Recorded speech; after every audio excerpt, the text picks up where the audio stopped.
먼저 말씀을 운독하시겠습니다. 천성경 772페이지 되겠습니다. 나의 생에 무엇을 알 것이냐? 사랑의 무덤을 남기고 가자는 것입니다. 이것이 결론입니다. 사랑의 무덤 가운데서 살면 한이 없습니다.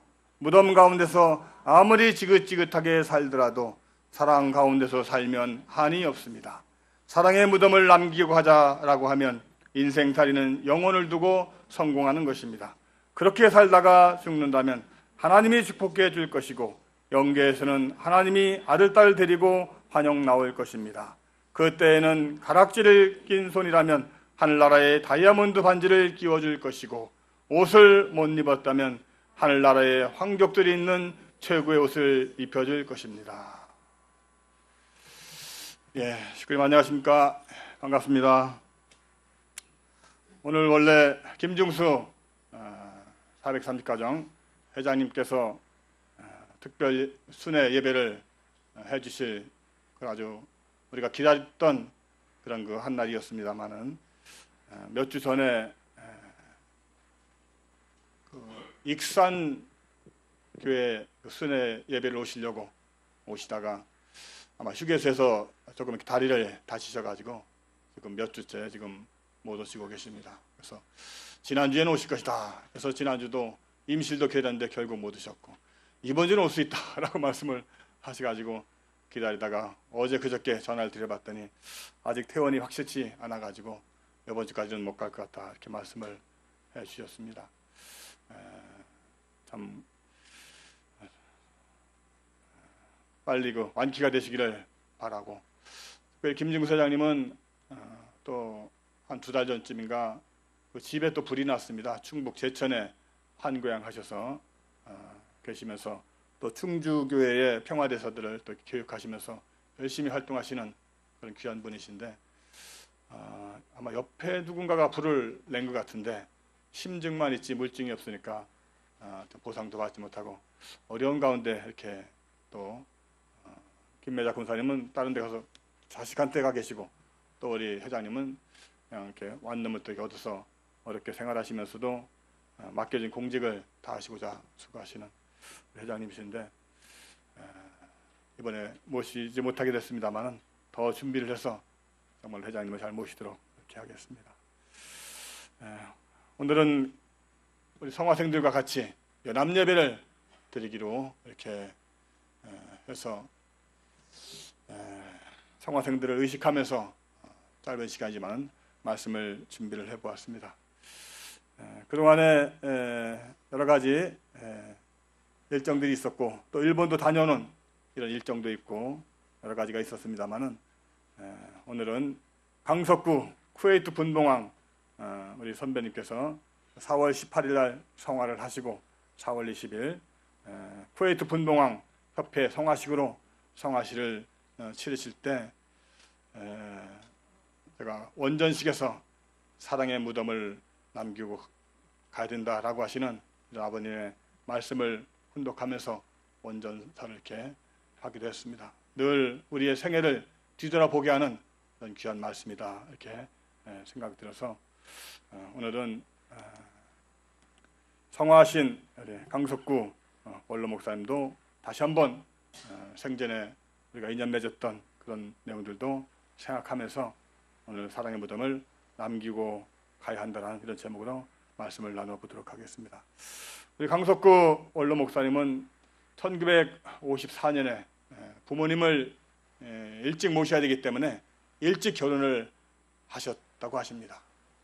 그리고 자녀들을 5명의 아들을 낳으셨는데 6녀 1남 가운데 마지막 아드님으로 태어나셨고 또 일찍 결혼을 해서 4명의 아들을 낳으시고 마지막 축복을 기성 축복을 받으셔서 2세 자녀를 낳으시고 이렇게 하셨는데 1959년에 교회에 입교하셨었고 그리고 61년부터 목회 길을 가셨던 이런 분이셨습니다. 그리고 8년 동안이라고 하는 이런 기간을 성별하시면서 기성 축복을 17상 그 기성 축복을 받으실 때 축복을 받으셨던 그야말로 미혼 축복도 아니시고 기성 축복을 받으시고 또 목회기를 34년간 승리하시고 57년의 생애도정을 승리하셨던 우리 강석구 원로 목사님, 85세를 일기로 정말로 모든 것을 다 승리하시고 가신 우리 원로 목사님이 아니셨나, 그런 그 생각이 참으로 많이 들었습니다. 자서전을 편찬을 하셨고 또 430가정 축복식까지 하시고 마지막 UPF 지부장과 국민연합 책임을 맡으시면서 10년 동안 또 공직의 길을 걸어가시고 이제는 UPF 지부장을 젊은 후배에게 또 다 넘겨주시고 다 정리가 해놓으시고 이렇게 넘어지셨는가 봐요. 쓰러지셨는데 뇌를 다치셔서 병원에 가서 확인을 해보니까 뇌 종양이었더라. 그래서 5일 만에 정말로 아무런 고통 없이 향년 85세를 일기로 정말로 이룰 걸 다 이루시고 성화를 하신 이런 강석구 원로 목사님은 사랑의 무덤을 남기시고 영계에 가신 그런 귀한 분이다라는 그런 생각이 너무나 강렬하게 들었습니다. 그래서 우리들도 저렇게 아름답게 잘 살고 마무리를 잘 지어야 되는 것이 아닌가, 이런 것이 생각이 들었습니다. 그래서 오늘은 사랑의 무덤을 남기고 가야 된다라고 하는 자서전, 평화를 사랑하는 세계인으로 이 자서전에 한 4페이지 정도를 쭉 훈독하는 형식으로 오늘 예배를 빨리 진행을 하도록 하겠습니다. 이 말씀은 정말로 그냥 읽기만 해도 우리에게 주시는 메시지가 너무나 강렬한 그런 메시지인데 우리 성화생들도 잘 기울여서 같이 해주시면 고맙겠습니다. 사랑의 무덤을 남기고 가야 한다. 같이 운동하시겠습니다. 제가 위에 가고 우리 식구들 아래 가십시오. 참된 인생은 개인의 사사로운 욕심을 버리고 공리를 위해 사는 삶입니다. 이것은 공자나 예수, 석가모니나 마호메트 등 세계적인 종교 지도자라면 누구나 말하는 동서고금의 진리입니다.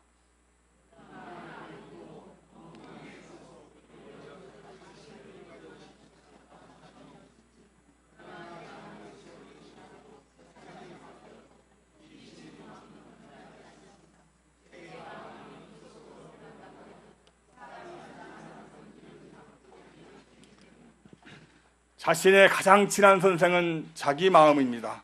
가장 친한 친구보다 귀하고 부모보다 귀한 것이 자기 마음입니다. 그러니 평생 살아가면서 가장 친한 선생은 마음에게 내가 지금 잘 살고 있느냐 하고 수시로 물어야 합니다. 마음이 자신의 주인이라는 사실을 깨닫고 마음을 닦으며 평생 친하게 지내다 보면 누구나 마음의 소리를 들을 수 있습니다. 마음이 눈물을 절절 흘리며 우는 소리를 들었다면 그때 하던 일을 당장 멈춰야 합니다. 자기 마음을 괴롭게 하는 일은 스스로를 망치는 일이기 때문입니다. 마음을 슬프게 하는 일은 결국 스스로를 슬픔에 빠뜨리는 일입니다. 마음을 맑게 닦으려면 세상과 떨어져서 나와 내 마음 단둘이 대면하는 시간이 반드시 있어야 합니다. 무척 외로운 시간이기는 하지만 마음과 친해지는 순간이야말로 나 자신이 마음의 주인이 되는 기도의 자리이며 명상의 시간입니다. 주위의 소란스러움을 물리치고 생각을 차분하게 가라앉히면 마음속 가장 깊은 곳이 보입니다. 마음이 내려앉는 그 깊은 자리에서 내려가기 위해서는 많은 시간과 공력을 들여야 합니다. 하루아침에 이루어지는 일은 없습니다. 사랑이 자기를 위한 것이 아니듯 행복과 평화도 자기를 위한 것이 아닙니다. 상대가 없는 사랑이 없듯이 상대가 없는 이상과 행복, 평화도 없습니다. 이 모든 것은 남과의 관계에서 비롯되는 것입니다. 혼자 사랑해서 할 수 있는 것은 아무것도 없으며 혼자 훌륭한 이상을 꿈꾼들 이룰 수 있는 것은 아무것도 없습니다. 혼자서는 행복할 수도 평화를 말할 수도 없습니다. 반드시 상대가 있어야 한다는 것은 나보다 그가 더 중요하다는 의미입니다. 어린아이를 등에 업은 어머니가 사람들이 지나다니는 지하철 입구에 쪼그리고 앉아 김밥을 파는 모습을 본 적이 있을 것입니다. 아침 출근 시간에 맞춰 김밥을 팔려고 그 어머니는 밤을 새워가며 김밥을 만들고는 칭얼대는 아이까지 둘러엎고 나왔습니다. 지나가는 사람들은 무심코 아이고 저 아이만 없으면 살만할 텐데 하고 말하지만 실상 그 어머니는 아이 때문에 살아가는 것입니다. 등에 업혀 칭얼거리는 아이가 그 어머니의 생명줄입니다. 인생 80이라고들 말합니다. 희로애락이 뒤섞인 80년이라는 세월이 참 길어 보이지만 그중 잠자는 시간과 일하는 시간, 밥 먹는 시간, 사람들과 이러저러한 이야기를 하며 웃고 떠드는 시간, 결혼식에 가고 상가집에 들르는 시간, 병들어 누워있는 시간을 제외하면 겨우 7년이 남는다고 합니다. 우리가 세상에 태어나 80년을 살아봐야 진정으로 나를 위해 살았다고 할 수 있는 시간은 고작 7년뿐입니다. 인생은 고무줄과도 같습니다. 누구에게나 똑같이 주어진 7년이 누구에게는 7일만큼 쓰이고 또 누구에게는 70년만큼 쓰일 수 있습니다. 시간은 본래 비어 있고 우리가 그 속을 채워 넣는 것입니다. 인생도 마찬가지입니다. 살면서 누군들 안락한 잠자리와 기름진 밥상을 바라지 않겠습니까만 먹고 자는 일은 실상 시간을 흘려보내는 것에 지나지 않습니다. 내 목숨이 다해 몸이 땅속에 묻히는 순간 평생의 부귀와 영화는 한꺼번에 물거품이 되어 사라져 버립니다.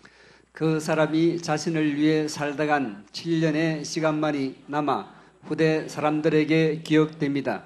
그 7년의 세월만이 80년을 살면서 내가 이 세상에 남기는 흔적입니다.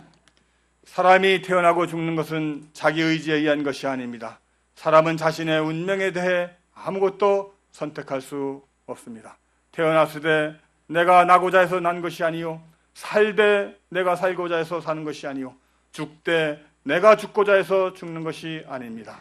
이렇게 인생에 대해 아무런 권한이 없는 자신이 잘났다고 자랑할 것이 있겠습니까? 자기 자신이 태어나고 싶다고 태어날 수도 없고 자신만의 그 무엇을 끝내 가질 수도 없고 죽음의 길을 피할 수도 없는 인생인데 자랑해봐야 처량할 뿐입니다. 남보다 높은 지위에 올랐다 한들 한순간의 영화에 지나지 않고 남보다 많은 재물을 모았다 한들 죽음의 문 앞에서 모두 버리고 가야 합니다. 돈이나 명예나 학식 모두가 시간을 따라 흘러가 버리고 세월이 지나면 모두 없어져 버립니다. 아무리 잘나고 위대한 사람이라고 해도 생명줄을 놓치는 순간 끝나버릴 가련한 목숨일 뿐입니다. 내가 무엇인지, 내가 왜 살아야 하는지를 아무리 생각해도 알 수 없는 것이 사람입니다.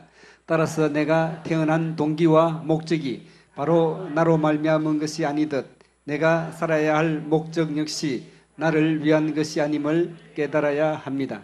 그러니 인생을 어떻게 살아야 할 것인가에 대한 답은 간단합니다. 사랑으로 말미암아 태어났으니 사랑의 길을 찾아 살아야 합니다. 부모의 무궁한 사랑을 받아 태어난 생명이니 평생 그 사랑을 갚으며 살아야 합니다. 그것만이 우리가 인생에서 자의적으로 선택할 수 있는 유일한 가치입니다. 우리에게 주어진 7년의 시간 속에 얼마나 많은 사랑을 채워 넣는가에 인생의 성패가 달려 있습니다. 누구나 한 번은 육신의 옷을 벗고 죽습니다. 우리 말로는 죽는 것을 돌아간다고 합니다. 돌아간다는 말은 본래 출발했던 곳, 즉 근본으로 다시 돌아간다는 이야기입니다. 우리가 살고 있는 우주의 모든 활동은 순환합니다. 산에 쌓인 하얀 눈이 녹아 계곡을 타고 흘러내려 냇물을 이루고 강물이 되어 바다로 나갑니다. 바다로 흘러 들어간 하얀 눈은 뜨거운 햇볕을 받아 수증기가 되어 다시 하늘로 올라가 눈송이나 빗방울이 될 준비를 합니다. 그렇게 본래 있던 곳으로 돌아가는 것이 죽음입니다. 사람이 죽어 돌아가는 곳은 어디일까요? 몸과 마음으로 이루어진 사람의 생명에서 몸을 벗어버리는 것이 죽음이니 본래 마음이 있던 곳으로 돌아가는 것입니다. 죽음을 이야기하지 않은 채 삶을 이야기할 수 없습니다. 삶의 뜻을 알기 위해서라도 우리는 죽음이 무엇인지 정확하게 알아야 합니다. 어떤 삶이 진정으로 가치 있는 것인지는 당장이라도 죽을 것처럼 힘겨운 궁지에 몰려 하루라도 더 살려고 하늘을 붙들고 울부짖는 사람만이 알 수 있습니다. 그렇게 귀한 하루하루를 우리는 어떻게 살아야겠습니까? 누구나 건너야 할 죽음의 경계를 넘기 전에 반드시 이루어야 할 것들은 또 무엇입니까? 가장 중요한 것은 죄를 짓지 않고 그림자 없는 삶을 사는 것입니다. 무엇이 죄인가 하는 문제는 종교적으로 또 철학적으로 많은 논쟁거리를 만들어냅니다만 분명한 것은 양심이 주저하는 일을 하지 않아야 한다는 사실입니다. 양심에 그리끼는 일을 하면 반드시 마음에 그림자가 남기 마련입니다. 그 다음으로 중요한 것은 남들보다 훨씬 더 많은 일을 하는 것입니다. 사람에게 주어진 인생이 60년이든 70년이든 결국은 모두 제한되어 있습니다. 그 시간을 어떻게 쓰느냐에 따라 보통 사람의 두세 배가 되는 풍요로운 삶을 살 수 있습니다. 시간을 필요에 따라 잘게 쪼갠 뒤 한순간도 헛되이 서지 않고 열심히 일한다면 그 삶은 참으로 귀해집니다. 남들이 한 그루의 나무를 심을 때 두세 그루의 나무를 심는 부지런하고 성실한 자세로 인생을 사십시오. 자신을 위해 그렇게 살라는 것이 아닙니다. 내가 아닌 남을 위해서 살아야 합니다. 내 가정이 아니라 이웃을 위해서, 내 나라가 아니라 세계를 위해서 살아야 합니다.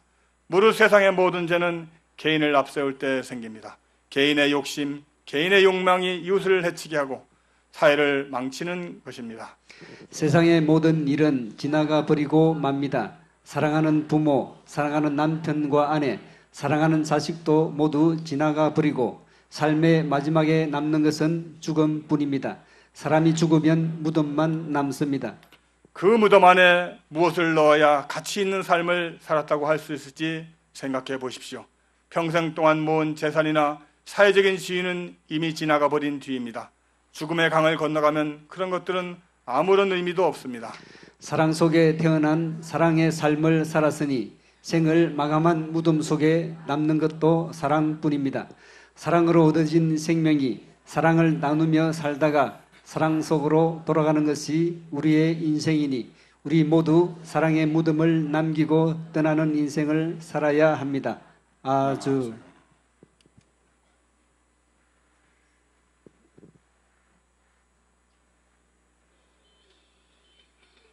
그림만 보십시오.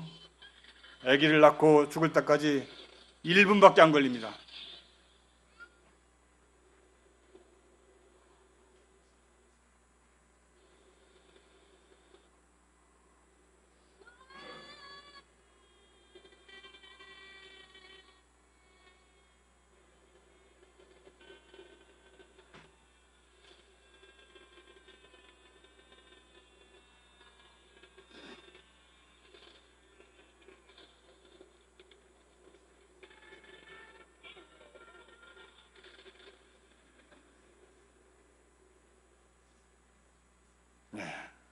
Life is short라고 하는 아주 의미가 있는 그런 영상입니다. 우리에게 주어진 시간은 7년밖에 없다라고 했습니다. 7년이라고 하는 이런 시간, 먹고 자고 대화하고 오고 가고 뭐 잠자고 이런 모든 시간을 다 빼고 나면은 80년 산다고 하더라도 100년을 산다고 하더라도 우리에게 주어진 정말로 공의롭게 살 수 있는 그런 시간은 7년밖에 주어지지 않았다. 영상에서는 1분으로 이렇게 나와 있지만은 아마 저수피드로 가면은 딱 7년의 시간이 우리에게 주어져 있는데 어떻게 살 것인가? 오늘 말씀을 정리해 보겠습니다. 간단하게만 정리하겠습니다. 참된 인생은 개인의 사사로운 욕심을 버리고 공리를 위해 사는 삶이다라고 말씀을 하십니다. 그렇게 7년간 살아야 된다고 하십니다. 그리고 두 번째는 마음의 소리를 들어라. 양심의 소리를 들어라. 자기 양심에 물어서 양심이 처절하게 오는 소리가 들리면 당장 하던 일을 멈추라고까지 말씀하실 정도로 자기 양심에 비추어서 맞는가 틀린가를 알 수가 있다라고 말씀을 하십니다. 그리고 항상 사랑은 상대를 위한 것이다. 상대가 없는 내가 없는 것처럼 모든 것은 이런 사랑의 관계 속에서 이루어지는 것이기 때문에 상대를 위한 이런 사랑을 하면서 참된 인생을 살아라. 그런 7년을 살아라 라고 말씀을 하시고 계십니다. 인생 80년이지만 자기를 위한 진정한 시간은 7년밖에 되지 않는다. 누구나 다 돌아가게 되어 있습니다. 하나님의 사랑으로 태어난 사람은 사랑을 베풀며 살다가 사랑의 세계 본향으로 돌아가게 되어 있습니다. 그런 면에서 우리가 지상에서 어떻게 살아야 할 것인가? 바로 개인의 사사로운 욕심을 버리고 공리를 위해 또 양심을 중심으로 상대를 위하면서 그렇게 살아야 되고, 그거를 우리 부모님 말씀에 그림자 없는 삶을 살아라, 정오정착된 그런 삶을 살아라 라고 말씀을 하시면서 가능한 많은 일을 하면서 살라는, 저는 이 말씀을 오늘의 메시지로 전하고 싶었습니다. 길게 계획을 세우지 말고 짧게 계획을 세워서, 그래서 그래야만이 2배, 3배 더 열심히 일할 수 있겠다. 비전 2020, 내년까지 하면 되지. 그러면 다 시간이 지나갑니다. 그렇기 때문에 시간을 짧게, 금년까지, 아니야, 금년까지 해도 너무 막연해. 성화제까지, 아니야, 성화제까지 해도 너무 막연해. 금년도 내 생일까지, 홍순환 목사님 내 생일까지 하시겠다. 그런 것처럼 그 시간을 짧게 계획을 세워서 열심히 성실하게 할 때 남들보다 2배, 3배의 더 많은 이런 사랑의 무덤을, 실적을 남길 수 있는 그런 일을 할 수 있다라고 말씀을 하시고 계십니다. 식구님 여러분, 우리에게 많은 시간이 주어져 있는 것이 아닌 것을 오늘 다시 한번 확인하게 되었습니다. 우리의 생애가 10년, 20년, 30년 남아있겠다, 그렇게 생각하지 마시고 7년 가운데 벌써 5년, 6년은 지나갔기 때문에 나머지 1년밖에 남지 않았다 라고 생각하게 될 때 우리가 해야 될 많은 일들, 2가지를 해야 된다고 말씀하십니다. 2가지. 죽기 전에 해야 될 2가지를 꼭 이루고 우리는 영계에 가야 되는데, 하나는 정적인 세계에서 참 사랑의 정적인 완성을 하고서 가야 된다. 또 하나는 섭리적인 사명을 하고서 가야 된다. 적어도 2 가운데 하나라도 하고 가야 된다 라는 이런 말씀이 언제가 제 마음에 깊이 남아 있습니다. 2개를 다 하면 제일 좋겠지만 2개를 못할 때는 하나라도 하고 가야 된다 라는 이런 면에서 볼 때 우리에게 그렇게 많은 시간이 남아져 있지 않는 것을 생각해 보게 될 때, 내일로 미루지 말고, 하반기로 미루지 말고 당장 짧게 계획을 세워서 단기 목표, 중기 목표, 장기 목표를 세우면서 나가는 우리가 됐으면 좋겠다, 그런 생각을 말씀을 드립니다. 이 장면은 벌꿀을 하는 그런 세터민 그 식구를 전도를 했는데 거기를 가본 적이 있었습니다. 벌꿀을 하는데 그 사람이 장례 비행을 아세요? 하는 얘기를 하더라고요. 장례 비행? 처음 들어보는데. 장례 비행.